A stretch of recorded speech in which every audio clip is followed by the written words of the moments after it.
Hi friends, அஸ்ஸலாமு அலைக்கும். இன்றைக்கி நம்ம பூரி கிழங்கு எப்படி செய்யுதுன்னு பார்க்கலாம். அதுக்கு தேவையான ஆனியன், நான் 2 ஆனியனை கட் பண்ணி வச்சுருக்கேன். கொத்தமல்லி, கருவேப்பிலை, பச்சை மிளகா, ஒரே ஒரு சின்ன தக்காளி வச்சுருக்கேன். அதுக்கப்புறம் உருளைக்கிழங்கை நான் வேக வைக்கிறதுக்காக குக்கரில் போட்டேன். வாங்க ஃப்ரெண்ட்ஸ், இப்போ எப்படி செய்யுதுன்னு பார்க்கலாம். நம்ம ஆயில் ஊற்றிக்கலாம். எண்ணெய் நல்லா சூடாகிடுச்சு. ஒரு டீஸ்பூன் கடுகு போட்டுக்கலாம். கொஞ்சமாக சீரகமும் போட்டுக்கலாம். அதுக்கப்புறம் கடலைப்பருப்பு ஒரு டீஸ்பூன் போட்டுக்கலாம். உளுந்தும் போட்டுக்கலாம் ஒரு ஸ்பூன். இதெல்லாம் இது ஃப்ரை ஆகட்டும். இங்கே பாருங்கள் ஃப்ரெண்ட்ஸ், செவந்துடுச்சு. இப்போ நம்ம கருவேப்பிலை போட்டுக்கலாம்.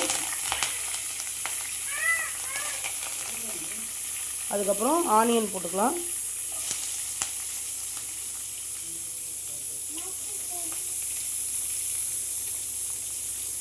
இப்போ நல்லா இதை கோல்டன் ஃப்ரையாக வறுத்துக்கலாம். ஊர்லேருந்து எங்கள் அம்மா அப்பா எல்லாம் வந்திருக்காங்க ஃப்ரெண்ட்ஸ். என் தங்கச்சி பூரியும் கிழங்கு கேட்டா, அதனால தான் நான் செஞ்சிட்ருக்கேன். எங்கள் அம்மா பாருங்கள், இவங்க தான் எங்கள் அம்மா. பூரி சுட்டுட்ருக்காங்க உட்காந்து. என் பொண்ணு பாருங்கள், இப்போ தான் ஏஞ்சிருக்கா. ஹாய் போலும், சலாம் போலும், வாங்க போலும், வாங்க சாப்பிடலாம்.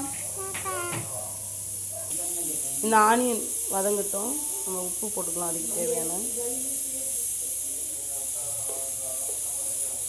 ரொம்ப ஃப்ரை ஆகணும்னு அவசியம் இல்லை, சும்மா ஜஸ்ட் லைட்டாக கலர் சேஞ்ச் ஆகட்டும். அதுக்கப்புறம் நம்ம டொமேட்டோ, அதுக்கப்புறம் சில்லிலாம் சேர்த்துக்கலாம். இப்போது தக்காளி போட்டுக்கலாம். சில்லியோ சேர்த்துக்கலாம்.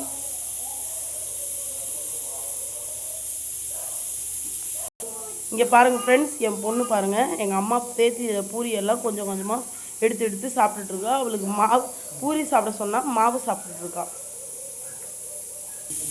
நம்ம மஞ்சள்தூள் போட்டுக்கலாம். அதுக்கப்புறம் இதுக்கு கொஞ்சோண்டு நம்ம ஆல்ரெடி க்ரீன் சில்லி போட்டிருக்கோம்.